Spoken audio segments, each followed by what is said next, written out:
Hello, and welcome back to my channel. Today we are going to talk about types of fat and how they are distributed differently between male and female bodies. Also, we're going to discuss BMI and age ranges and what is actually considered healthy. There's a big difference in what is healthy for men versus what is healthy for women. So stick around for that later in the video. We're also going to discuss the type of fat that is the most unhealthy for you, and big surprise, it is also the hardest to get rid of. We're also going to discuss some myths about fat loss. So, the differences of areas that fat is typically stored between men and women are due to hormonal influences and some evolutionary adaptations. Women typically store more fat in their hips, their thighs, while men more typically store fat in the abdominal areas. The main reason for the difference is due to the amount of estrogen in women and testosterone in men. This is and has been scientifically proven many times. Just a note, at a later date we will get into hormones and how they affect us. How much can they affect your health and to what level? First, we will start with women. As I said, women tend to store more fat in their hips, their behinds, and their thighs. Estrogen promotes subcutaneous fat storage, which is the fat just underneath the skin. This type of fat distribution is believed to be an evolutionary adaptation providing energy reserves for pregnancy and lactation. Now for men are more likely to store fat in the abdominal areas, as I previously stated, and particularly visceral fat, which surrounds internal organs. Testosterone plays a role in promoting the abdominal fat. Visceral fat is associated with increased health risk, and spoiler, it is also the hardest fat to get rid of. Genetics also plays a role in how fat is distributed and stored in the body, so that can play a factor in this. Age does also play a factor in weight loss and weight gain. This is the decreased production of hormones in both men and women. And I highly recommend getting blood work done to check your hormone levels. I have a very personal health interest in this area. My hormone levels is what almost gave me a death sentence and put me on the path I am now. Science has proven that our hormone levels start decreasing generally around our late 20s to early 30s. And I would recommend that if you have noticed low energy levels, some weight gain, go get checked out. I waited until I was 50 years old, and it almost cost me everything.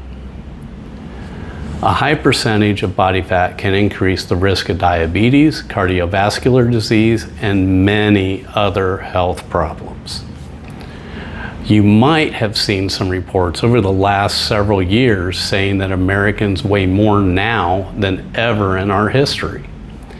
For men in 1960, age range 20 to 74, the average weight was 166 pounds. In 2002, the average rose to 191 pounds. For women in 1960, the same age range, the average weight was 140 pounds, and that rose to 164 pounds in 2002. Now these figures take the average height for both at the time. So in 1960 and 2002, they took the average height for men and the average height for women. One reason that has been discussed for the increase in weight is due to the expansion and availability of fast food or junk food. If you remember what we've seen in history about the 40s up to the 70s, most families cooked at home on a daily basis. Junk food was something that was not available or hard to get to, or you had to really drive to find it. And I remember my parents saying that it's not something you should eat every day. It's not that good for you. Nowadays, it is those rare occasions that we cook and eat together as a family and eat food that's actually just good for you. So now, let's discuss about BMI. BMI is a rough estimate of body fat percentage. It has its limitations. I tend to use it myself as a general guideline. It doesn't account, for example, bodybuilders, which, by the way, are not as healthy as you might think. They have a health risk because of the excess muscle mass, weight, they tend to carry, and some other supplements. But most of them are fully aware of the risks they are taking, and most of them are much less at health risk than someone who is just obese. Now, for women concerning BMI, women need more essential body fat than men. This means that women require slightly more body fat for good health. Essential body fat is used for insulation, protection of internal organs, vitamin storage, and hormone regulation. Healthy body fat percentage changes for your age group as you get older. 20 to 29 is the group that is the good range is 16.6 to 19.4%. At 30 to 39, it becomes 17.5 to 20.8% for women. And this just keeps changing as you get older. Men also need to keep their body fat percentage in a healthy range, but the ideal range is a lot lower for men, and for some of the same reasons stated earlier. For example, men in the age group 20 to 29 for the good range is 10.6 to 14.8%. For 30 to 39 age group, the range is 14.6 to 18.2%. And this also keeps changing as you get older.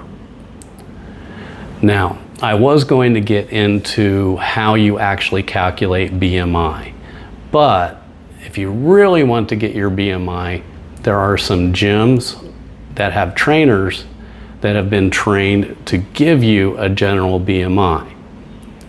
Or you can go to your doctor's office and ask for your BMI. I do also know some nutritionists that are trained on gauging your BMI also. But regardless who is doing the BMI for you, it's just a general guide. Please remember that. It's not 100% accurate. So remember how we talked about essential fat. For women, you should always have 10 to 13% of essential fat to be considered healthy. If you drop below that, then it becomes a health issue. And by the way, women bodybuilders, when they're getting ready for a show, our female fitness competitors drop way below that. Anything above 32% body fat is considered medically obese. Men, for essential body fat, 2% to 5% to remain what is considered the minimum healthy range. Above 25% is considered obese for men.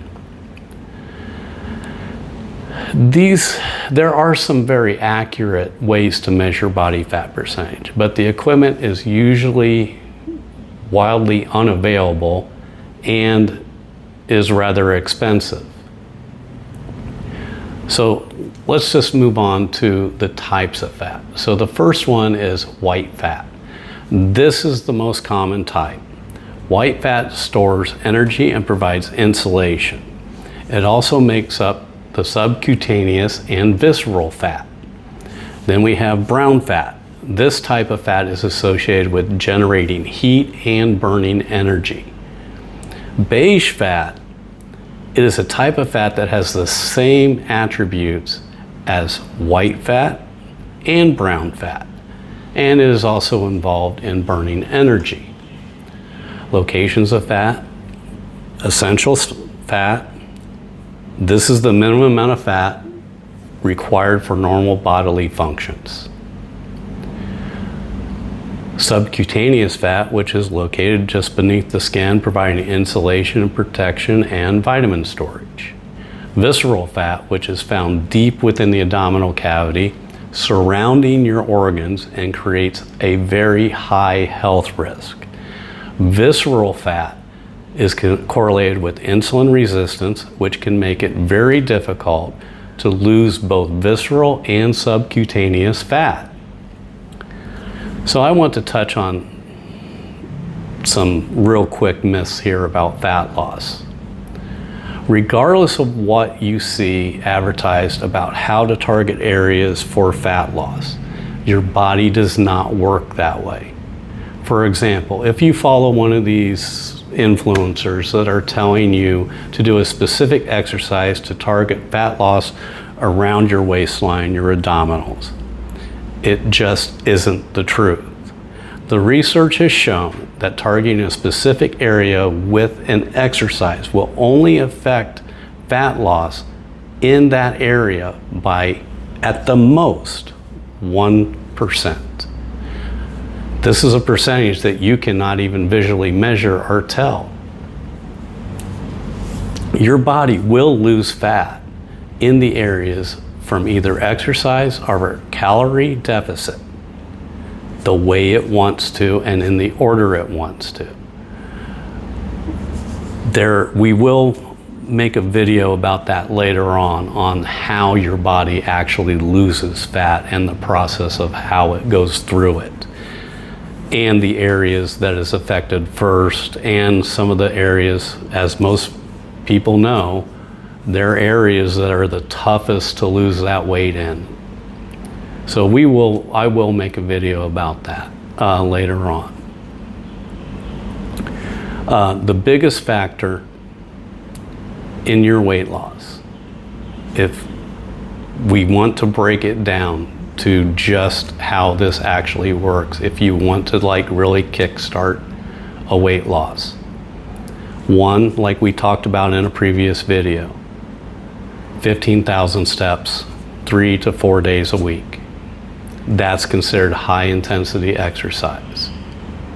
That's going to get your heart rate up to that 120 beats per minute for a sustained length of time, which is going to make your body start pouring into or going into those fat reserves for energy. The other is the calorie deficit. So if you know what your calorie maintenance level is, mine is 1,900 calories per day. If I want to guarantee weight loss, fat loss, within 1 week, subtract 500 calories every day. So I would only eat 1,400 calories per day. Now, I don't, because I eat extremely healthy. I watch everything I eat and I monitor myself. And there are health reasons why I do that. But if I wanted to lose weight, you decrease your calorie deficit and get those steps in, and you're going to lose weight, period.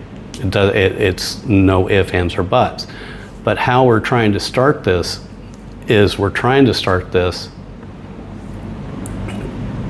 with you getting used to it. First, walking. So now you're going to get some toned muscles in those legs. You're going to get working. You're going to get a habit of actually exercising every day, or three to 4 days a week. Then let's try to introduce some healthy foods. Let's not eat at the fast food chains or get those bags of chips for snacks. I just don't buy them. And the other big factor that I'll tell you will change your lives is if you're a big soda drinker, switch to diet soda, 0 calories. The sugar is what is really hurting you. If you cut some of that sugar out, you'll be great. You'll be surprised. But as far as using specific exercises to target specific areas for fat loss, the science has been proven several times. The research shows doesn't really work. So let's just be smart. Let's do this together and we can get it done. So hopefully this gives you a little bit of insight into fat, the different types of fat, how it's distributed, how it's carried, the different obstacles that male and female are coming into this with. And hopefully it'll help you reach your goals. As always, thank you for watching, and please, I'm still rather new here, so a like and a subscribe would be greatly appreciated, and I hope you stick around for the next video.